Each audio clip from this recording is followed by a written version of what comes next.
Bismillah wassalatu wassalamu ala Rasulillah Muhammad ibn Abdullah wa ala alihi wa sahbihi wa man wala. Wa ba'd. Yang saya cintai, yang saya muliakan, para alim ulama, para habaib, para kiai, para asatid, para tokoh masyarakat, para aparat pemerintah, bil khusus guru kita Al-Habib Zakir Idrus, beserta segenap para habaib, para alim ulama yang lain yang saya cintai, yang saya muliakan, segenap panitia peringatan Maulid, peringatan Maulid Nabi besar Muhammad sallallahu alaihi wasallam, beserta seluruh hadirin hadirat, jamaah kaum muslimin muslimat, para pemuda-pemudi umat baginda Nabi besar Muhammad yang selalu dimuliakan oleh Allah Subhanahu wa taala.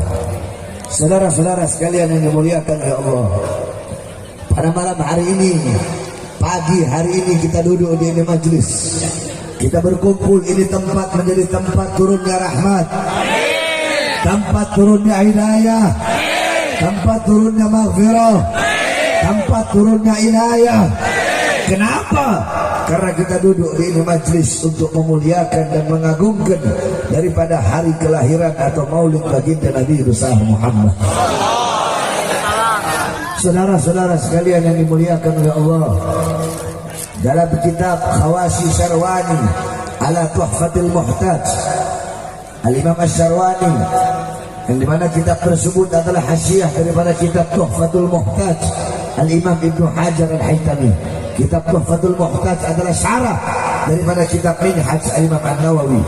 Dalam kitab tersebut dijelaskan, qala muallif, inna afdhalal layali huwa lailatul maulidis syarif, thumma lailatul qadar, thumma lailatul jum'ah, thumma lailatul isra. Sesungguhnya malam yang paling mulia, malam yang paling agung, malam yang paling utama adalah malam kelahiran baginda Nabi besar Muhammad. Setelah malam kelahiran Nabi, setelah malam maulid Nabi, baru malam Lailatul Qadar. Setelah Lailatul Qadar, baru malam Isra. Setelah Lailatul Qadar, baru malam Jumat. Setelah malam Jumat, baru malam Isra. Pertanyaannya, kenapa malam kelahiran Nabi lebih mulia, lebih utama daripada Lailatul Qadar? Padahal Lailatul Qadar adalah malam yang lebih utama daripada 1000 bulan. Malam turunnya Al-Quran, malam turunnya malaikat, malam turunnya Jibril. Tapi kenapa malam maulid lebih mulia dan lebih utama daripada Lailatul Qadar? Al-Imam Al-Qastallani radhiyallahu an, dalam kitabnya beliau menjawab, beliau berkata, sesungguhnya malam maulid lebih utama daripada Lailatul Qadar karena 3 perkara. Apa itu? Yang pertama, Lailatul Qadar adalah malam turunnya malaikat, malam adanya malaikat. Sedangkan malam maulid adalah malam adanya baginda Nabi besar Muhammad. Adanya Nabi di muka bumi, lahirnya Nabi di muka bumi sudah tentu jauh lebih mulia daripada turunnya dan adanya para malaikat di muka bumi. Yang kedua, Lailatul Qadar adalah anugerah Allah untuk Nabi Muhammad. Sedangkan malam maulid adalah malam lahirnya sosok yang diberikan anugerah tersebut. Berarti kalau bukan karena maulidnya Nabi, tidak akan ada Lailatul Qadar. Bahkan kalau bukan karena maulid Nabi, tidak akan ada malam-malam yang mulia dalam Islam, tidak akan ada hari-hari yang besar dalam Islam, tidak akan ada Lailatul Qadar. Kalau bukan karena maulidnya Nabi, tidak akan ada Lailatul Qadar, tidak akan ada malam nuzulul Quran, tidak akan ada Idul Adha, tidak akan ada Idul Fitri, tidak akan ada Fathul Makkah, tidak akan ada kemenangan perang Badar, tidak akan ada hari-hari yang mulia, hari-hari besar Islam.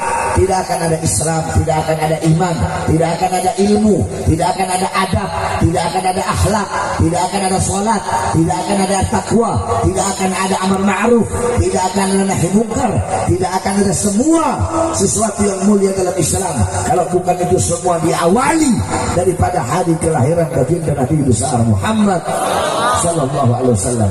Maka kita duduk di ini majlis untuk bergembira, untuk berbahagia dengan lahirnya baginda Nabi besar Muhammad Sallallahu Alaihi Wasallam.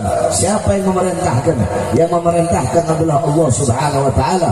Dalam Al-Quran Allah berfirman, "Qul bi fadlillah wa bi rahmati fabidzalika falyafrahu." Katakanlah, dengan karunia Allah dan dengan rahmat Allah, maka dengan karunia dan rahmat tersebut falyafrahu, hendaklah mereka bergembira, hendaklah saya bergembira, hendaklah engkau bergembira, hendaklah kalian bergembira, hendaklah kita bergembira dengan adanya karunia dan rahmat Allah. Pertanyaannya, siapa, apa karunia Allah, apa rahmat Allah?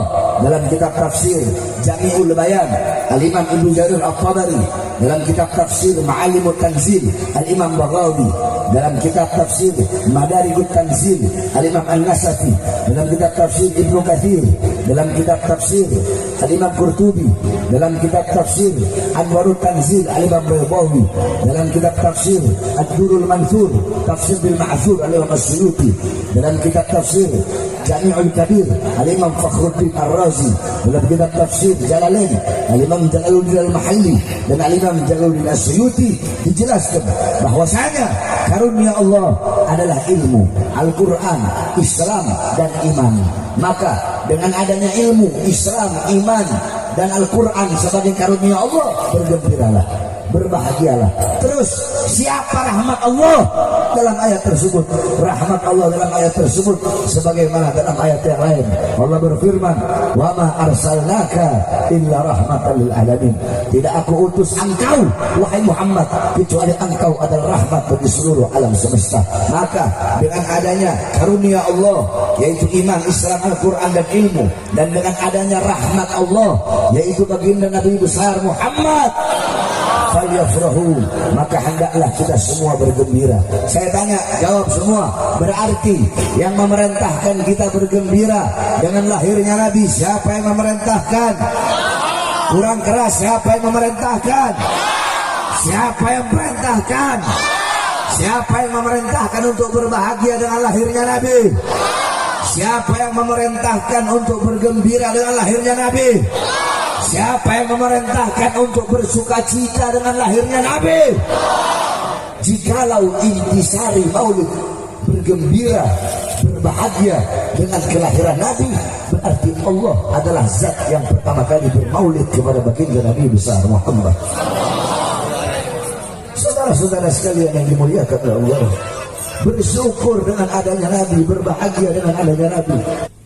Nah, saudara-saudara sekalian, Al-Imam Busiri dalam Qasidah Muhammadiyahnya beliau berkata, Muhammadun syukruhu fardun alal umami. Muhammad bersyukur dengan adanya beliau, bersyukur dengan lahirnya beliau, wajib bagi setiap umat untuk bersyukur dengan adanya baginda Nabi besar Muhammad Sallallahu Alaihi Wasallam.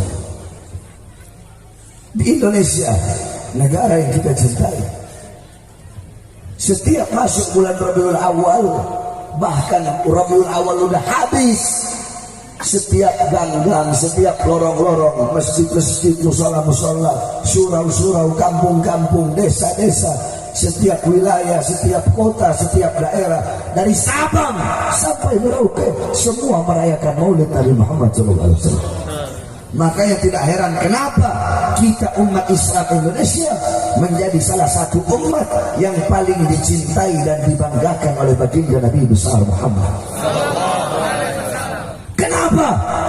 Karena tidak ada negara di seluruh dunia ini yang lebih banyak merayakan Maulid Nabi, membaca Maulid Nabi seperti negara Kesatuan Republik Indonesia.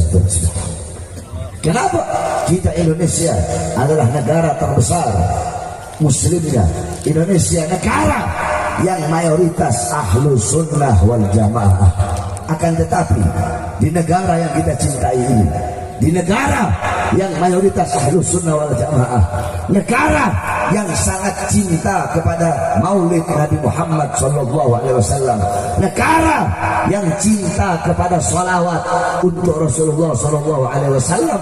Di negara yang kita cintai ini, tepat 1 tahun yang lalu ada salah satu daripada anak cucu Rasulullah yang dimana beliau kembali ke Mekah. Beliau bikin acara maulid, memuliakan kelahiran kakeknya, mengagungkan kelahiran kakeknya. Berkumpul para ulama, para habaib. Di situ banyak umat mendapatkan ilmu, mendapatkan manfaat. Beliau mengungkapkan kegembiraan dengan maulid Nabi besar Muhammad SAW.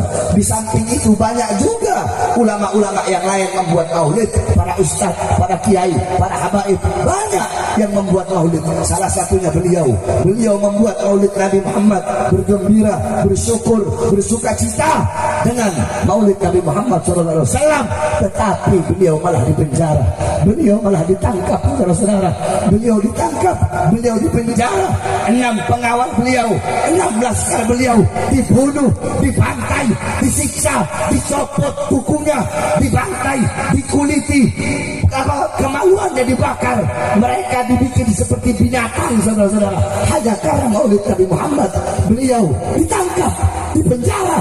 Tangan yang mengalir darah suci Nabi Muhammad, tangan beliau diborgol, saudara-saudara. Padahal tangan-tangan kotor para koruptor tidak diborgol. Beliau tangan yang mengalir darah Rasulullah diborgol, dihinakan, dinistakan. 6 pengawalnya, 6 anak buahnya dibunuh, dibantai. Beliau diperlakukan seperti penjahat besar, saudara-saudara, hanya karena merayakan maulid Nabi Muhammad SAW. Saudara-saudara, demi Allah, tidak ada dalam sejarah di dunia ini dari zaman Nabi Adam sampai sekarang, tidak ada, tidak pernah terjadi. Hanya terjadi di Indonesia yang negara mayoritas Muslim, yang mayoritas Ahlus Sunnah wal Jamaah. Ada anak cucu Rasulullah yang ditangkap, yang ditahan karena merayakan maulid. Siapa beliau? Beliau Al-Habib Rizik bin Husain bin Syihab.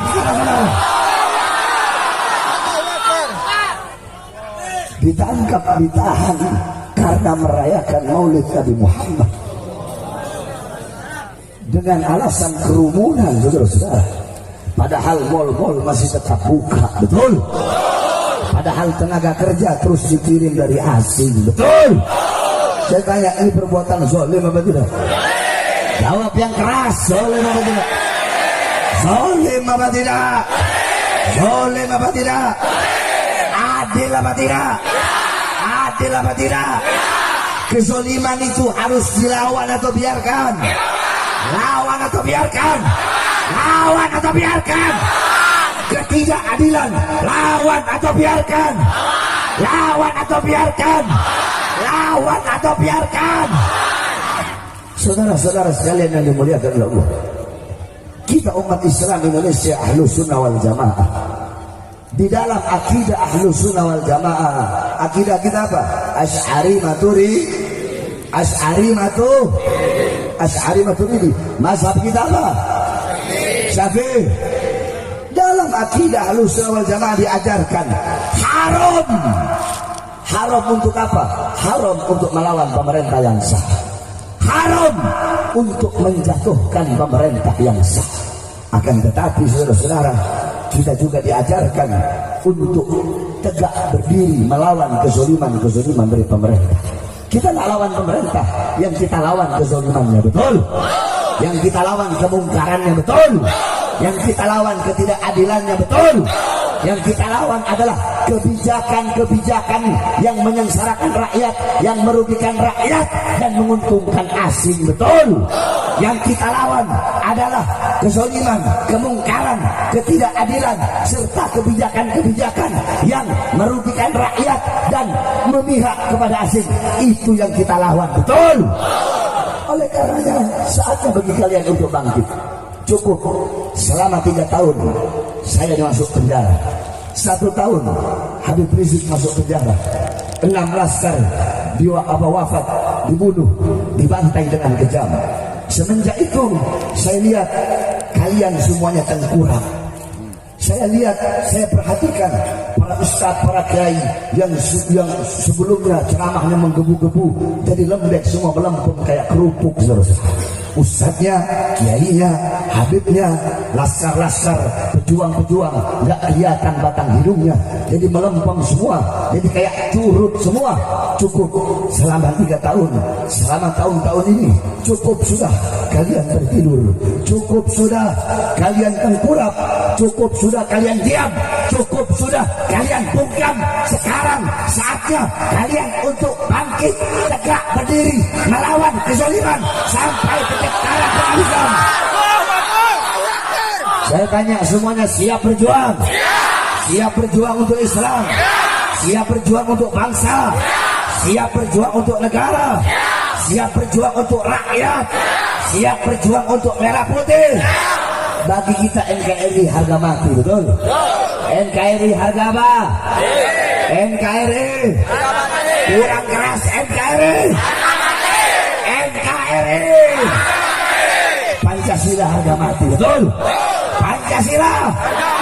Pancasila merah putih, Garuda, Bhinneka Tunggal Ika, Undang-Undang 45.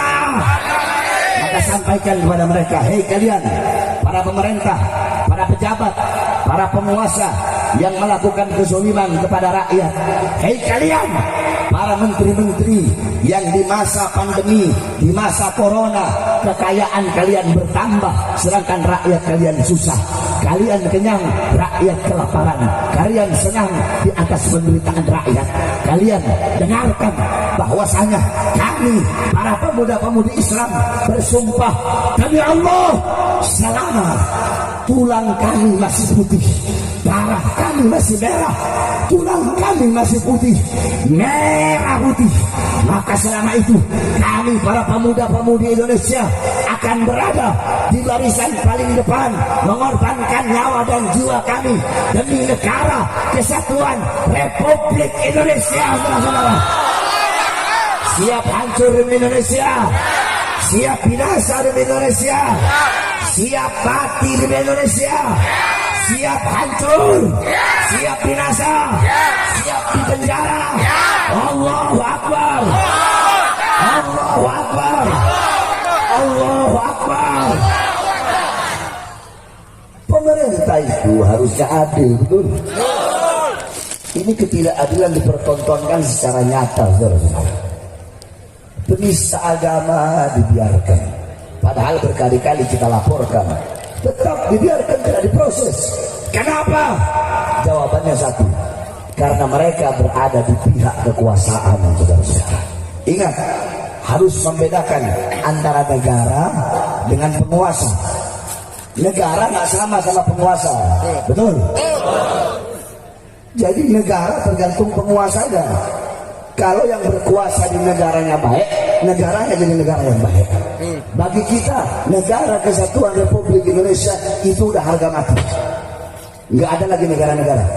Siapapun, dari manapun, agama manapun, suku manapun, kalau ingin bikin negara sendiri atau ingin melepaskan diri dari NKRI, maka mereka separatis, teroris yang harus kita perangi, saudara-saudara. Nggak peduli siapapun itu. Jangan kayak si Dudung sama ormas Islam galak. Apa itu FPI? Bubarkan saja. Habib Rizik dipanggil nama. Apa itu Rizik itu? Apa itu? Jagoan. Emang siapa Rizik itu? Alah, sama ormas Islam galak, sama OPM, mereka saudara kita. Mereka saudara kita. Mereka harus kita rangkul. Ini benar apa salah? Benar apa salah? Benar apa salah? OPM jelas-jelas teroris, jelas-jelas separatis, Berapa banyak prajurit TNI, polisi yang dibantai, dibunuh oleh OPM? Berapa banyak warga masyarakat sipil yang dibunuh oleh OPM? OPM jelas-jelas teroris. Mereka mau bikin negara sendiri, mau keluar dari Indonesia, maka mereka wajib untuk diperangi, bukan untuk dirangkul sebagai saudara. Betul?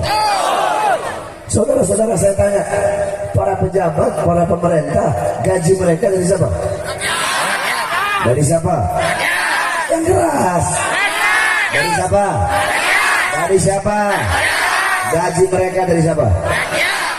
Rumah dinas mereka dari siapa? Motor dinas mereka dari siapa? Mobil dinas mereka dari siapa? Dari keringat kami rakyat, betul? Dari keringat kita rakyat, betul? Senjata, mau senjata polisi, mau senjata tentara, itu dari rakyat, betul? Yang beli tank, uang siapa? Uang siapa? Beli tank, uang rakyat. Beli kapal perang, uang rakyat. Beli pesawat tempur, uang. Uang. Polisi beli senjata, uang. Beli water cannon, uang. Beli panzer, uang. Uang rakyat. Nah, tank yang dibeli, pesawat yang dibeli, senjata yang dibeli, kapal perang yang dibeli, itu untuk apa? Untuk menjaga kedaulatan Indonesia, untuk menjaga perbatasan-perbatasan, untuk melawan kalau ada negara-negara asing yang ingin mengambil kedaulatan negara kesatuan Republik Indonesia. Bukan tank dipakai untuk nurunin baleho.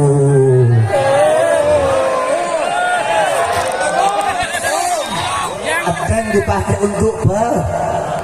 Tank dipakai buat apa? Tank dibeli buat apa?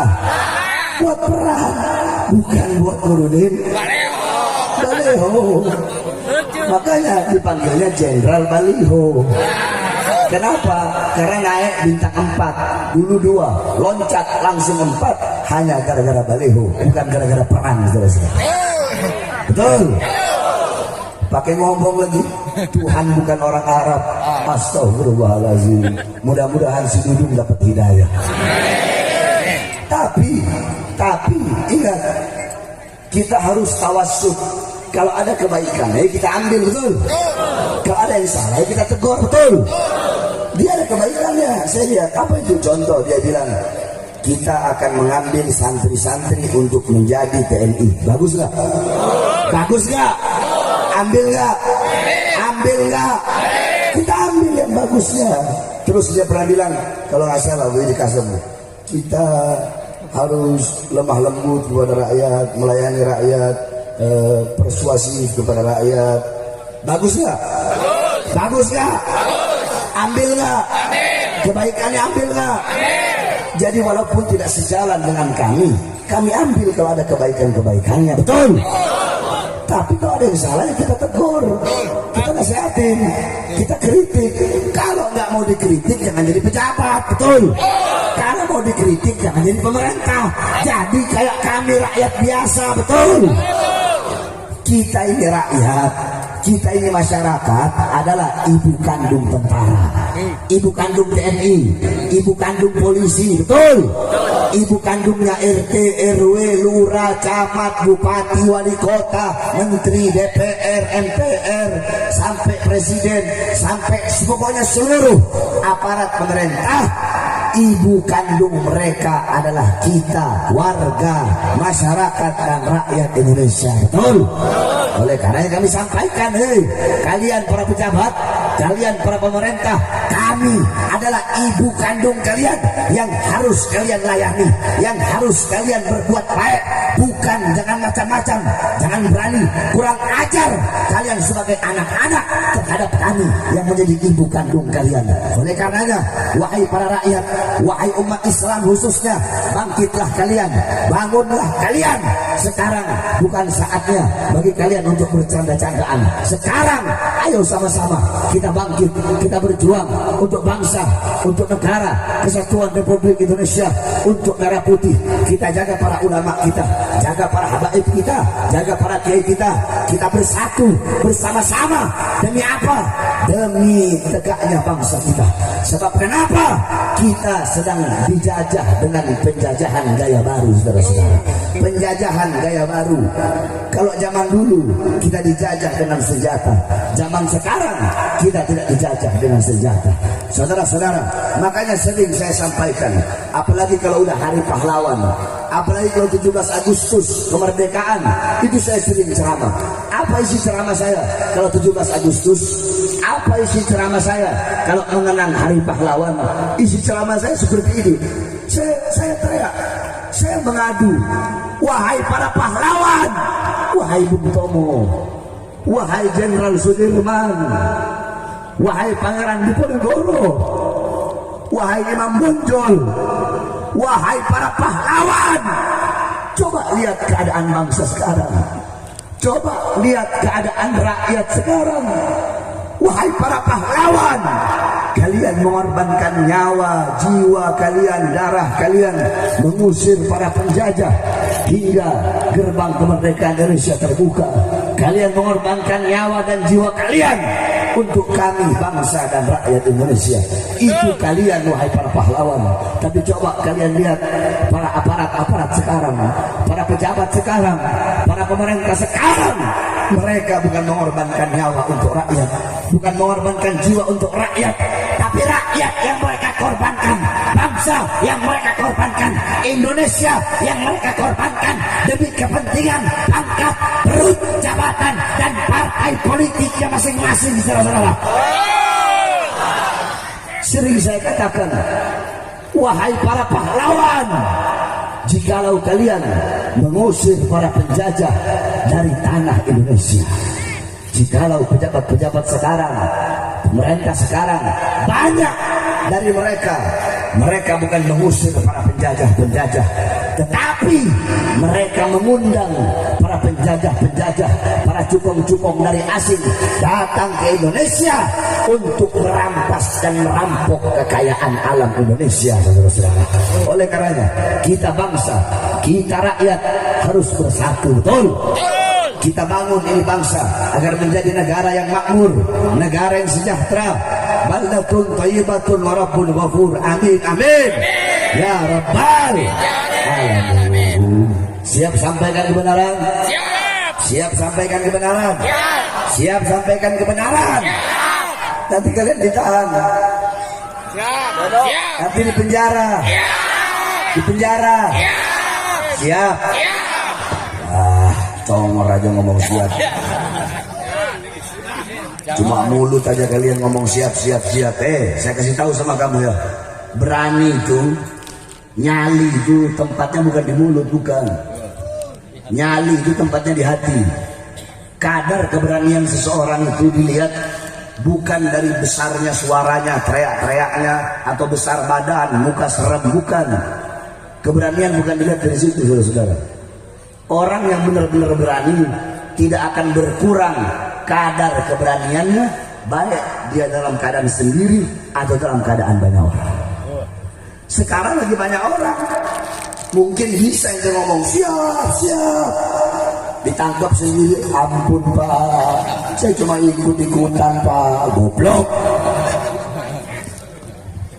Orang berani itu mau dia sendiri kayak mau banyak orang, kayak kadar keberaniannya tidak akan berkurang.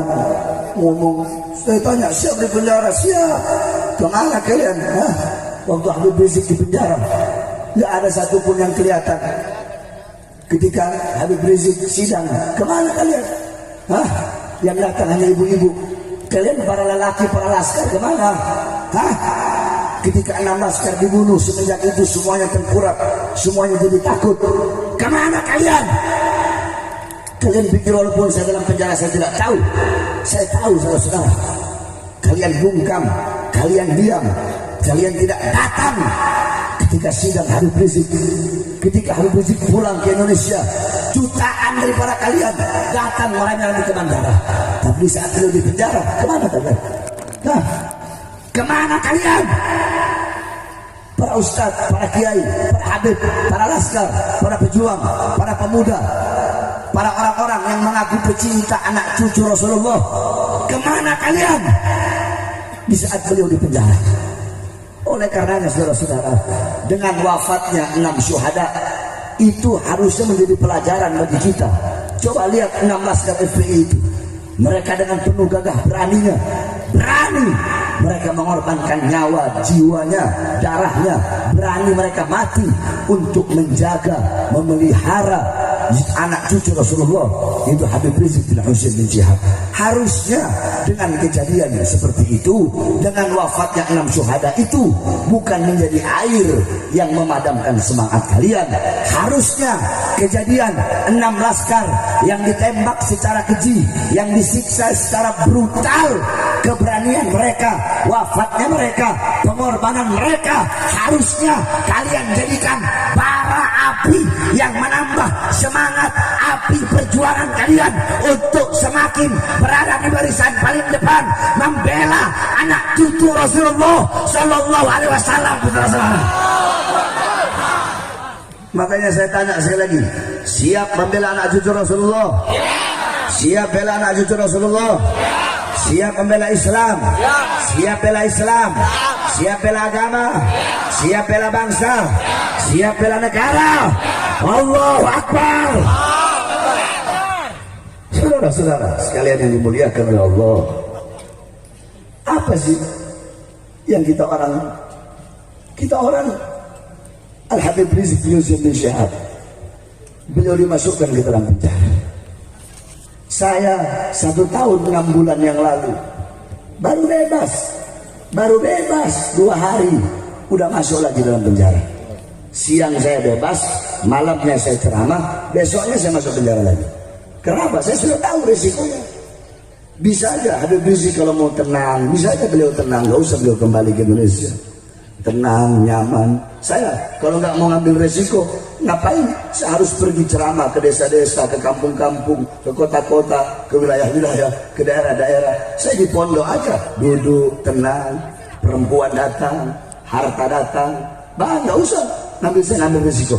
Tapi kenapa Habib Rizik di penjara, kami di penjara? Kenapa kami mau mengambil resiko itu semua? Semata-mata karena kecintaan kami kepada kalian, pembelaan kami kepada kalian, umat baginda Nabi besar Muhammad SAW.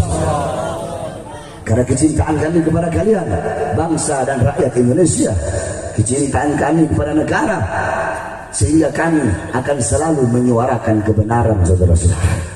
Apa sih yang saya bahas waktu malam itu saya ceramah? Ketika itu lagi panas-panasnya corona, semua orang apa namanya itu yang dikurung dalam rumah itu apa?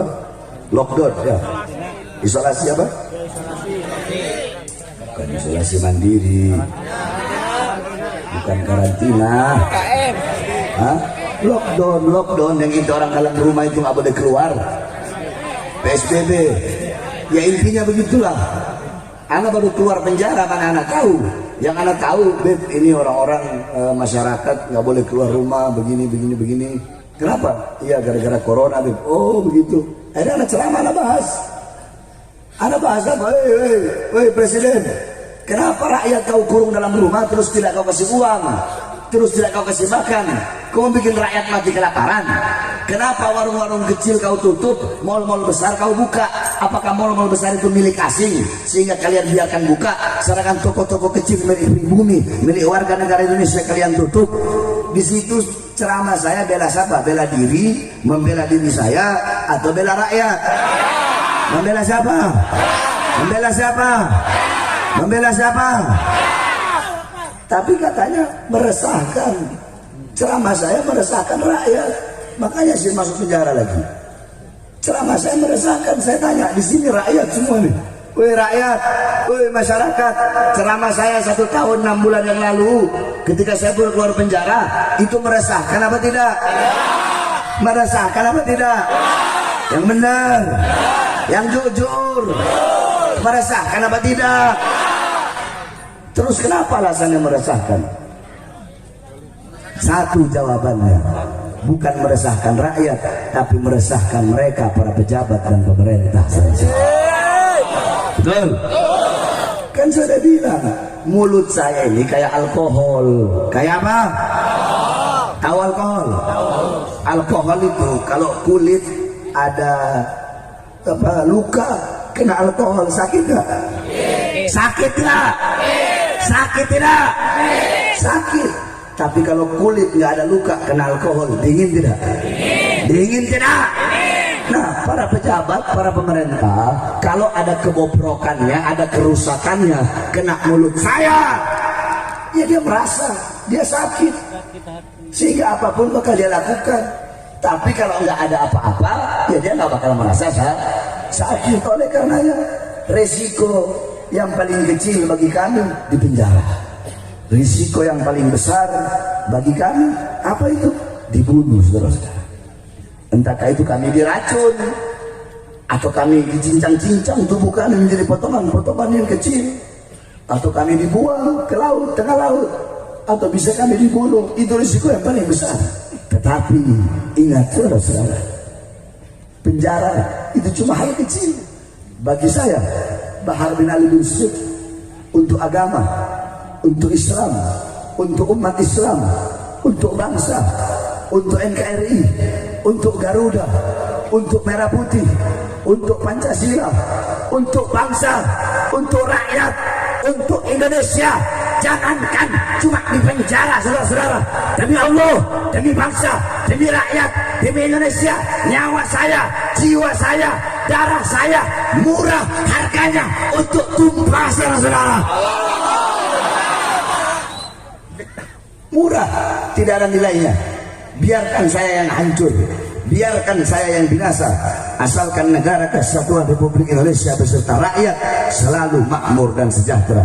Kita doakan agar para pemerintah menjadi pemerintah yang baik, menjadi pemerintah yang taat, yang patuh kepada Allah, menjadi pemerintah yang adil, yang mensejahterakan rakyat.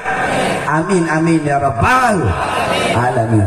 Pemerintahnya udah kita tegur, udah kita kritik, udah kita nasihati, udah kita doakan yang baik, tapi nggak sadar-sadar juga, maka kita doakan agar Allah berikan kehancuran, saudara-saudara. Amin amin ya rabbal alamin. Terakhir, sebelum saya tutup, jangan ada yang pulang. Saudara-saudara sekalian yang dimuliakan oleh Allah, sebagaimana yang saudara-saudara tahu, bahwasanya pondok pesantren kami sedang dalam pembangunan, dan saya pribadi, saya khususkan, saya tidak mau terima dana dari pemerintah. Bukan berarti anti, enggak. Emang saya ikhtiar berhati-hati. Adapun Ustadz, Kiai, Habib atau pondok pesantren yang punya bantuan dana dari pemerintah, itu nggak salah, nggak apa-apa.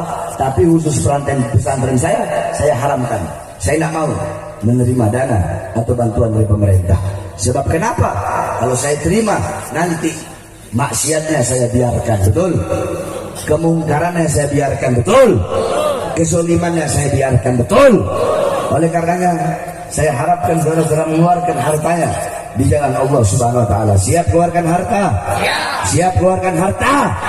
Ingat, tidak ada harta yang bisa menyelamatkan engkau di dalam kubur kecuali harta yang dikeluarkan di jalan Allah Subhanahu wa Ta'ala. Sambil diiringi qasidah oleh Habib Abdurrahman Asgaf, semuanya serempak kita menyanyikan mars prajurit pembela Rasulullah. Salatullah salamullah ala Rasulillah. Salatullah salamullah ala Yasin Habibillah. Salatullah ala Taha. Salatullah ala Yasin Habibillah. Prajurit, prajurit pembela Rasulullah.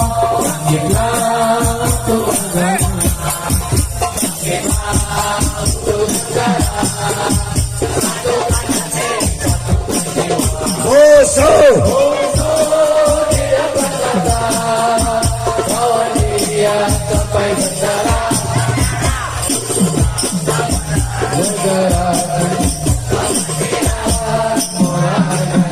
Maju.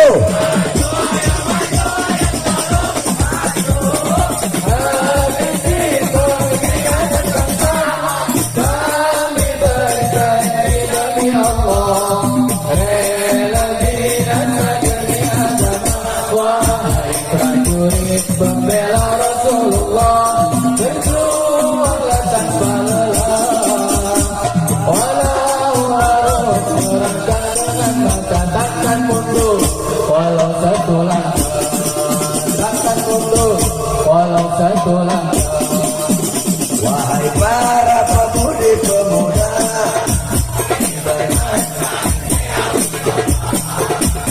serahkan jiwa untuk agama, menjadi syahid di jalan Allah. maju pantang menyerah, Walau bergelimang darah,